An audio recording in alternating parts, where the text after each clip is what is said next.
Hi friends, ఇది ఒక తండ్రి ఆవేదన. తన కూతురు జరిగిన అన్యాయానికి తండ్రిగా ఇతను ఎలా బదులు తీర్చుకున్నాడంటే, తన కూతుర్ని బలాత్కారం చేయబడిన ఆ మూర్ఖుడికి మరణమే కరెక్ట్ శిక్ష అని చెప్పి నిర్ణయించుకున్నాడు.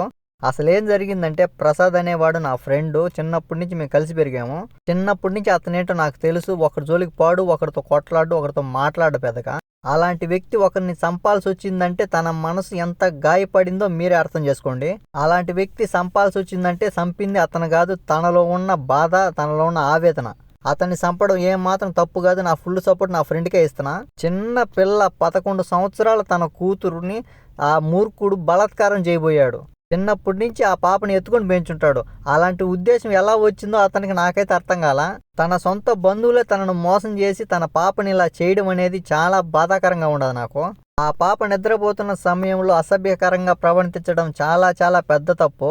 నా ఫ్రెండ్ తనను చంపడం ఏమాత్రం తప్పే కాదు. కానీ ఇప్పుడు నా ఫ్రెండ్ నిజాయితీగా ఒప్పుకొని తనను లొంగిపోనాటికి ఇంటిగా బయలుదేరాడు.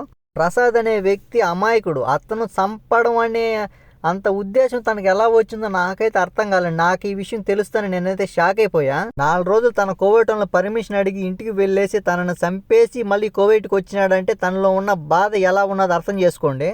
4 రోజుల నుంచి తన ఫోన్ నాకు కాంటాక్ట్లో లేదు. ఎన్ని తూర్లు ఫోన్ చేసినా ఫోన్ ఎత్తలేదు, ఎన్ని తూర్లు మెసేజ్ చేసినా రిప్లై లేదు. ఏం జరిగింది అనేది నాకైతే అర్థం కాల. ఈరోజు సాయంత్రం అయితే నాకు ఆ విషయం అయితే తెలిసింది. ఇంత దారుణం జరిగిందని చెప్పి నాకు ఈ రోజు తెలిసింది. తెలుస్తానైతే నాకు చాలా బాధపడ్డాను. ఎందుకంటే తన కూతురు నా కూతురు కాబట్టి. తను నా ఫ్రెండే కాదు, నా బంధువులు అతను కూడా.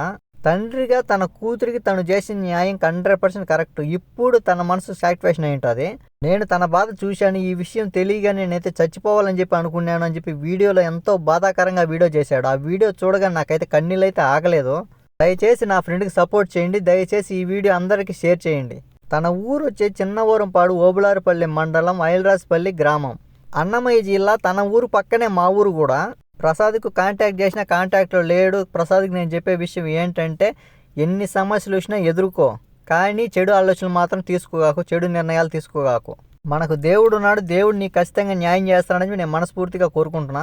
ఇంతవరకు నేను ఫుల్ వీడియో అనేది చేయలేదు. నా ఫ్రెండ్ బాధ చూడలేక నా వల్ల కాకపోయినా కూడా ట్రై చేశాను. నా బాధ అందరికి తెలియాలని చెప్పి, నా ఫ్రెండ్ బాధ అందరికి తెలియాలని చెప్పి. దయచేసి కోవిడ్లో యూట్యూబర్లకి, ఇండియాలో యూట్యూబర్లు అందరికీ చెప్తున్నాను, నా ఫ్రెండ్ని సపోర్ట్ చేయండి, నా ఫ్రెండ్కి న్యాయం చేయండి. నా ఫ్రెండ్కి శిక్ష ఎందుకు పడుతుంది? నా ఫ్రెండ్ ఏం తప్పు చేశాడని శిక్ష పడుతుంది నాకు తెలియటంలే. ఆ మూర్ఖుడు తప్పు చేశాడు, నా ఫ్రెండ్ శిక్ష వేశాడు, సరిపోయింది కదా అక్కడికి. అయినా శిక్ష వేసింది నా ఫ్రెండ్ కాదు, తండ్రిగా తనలో ఉన్న బాధ, తనలో ఉన్న ఆవేదన. తన కూతురు జరిగిన అన్యాయం కనపరాలాగానే ఆ మూర్ఖుడిని చంపగానే ఇతను చేసిన తప్పు అని చెప్పి నిర్ణయం చేసినారు. నేనైతే ఒకటే చెప్తున్నా, చంపింది నా ఫ్రెండ్ కాదు, తనలో ఉన్న బాధ, ఆవేదన. శిక్ష వేయాలనుకుంటే వాటికి వేయండి. నా ఫ్రెండ్ అతను చంపడం ఏమాత్రం తప్పు లేదు. అది నేనైతే ఫుల్గా నా ఫ్రెండ్కి అయితే సపోర్ట్ చేస్తున్నా.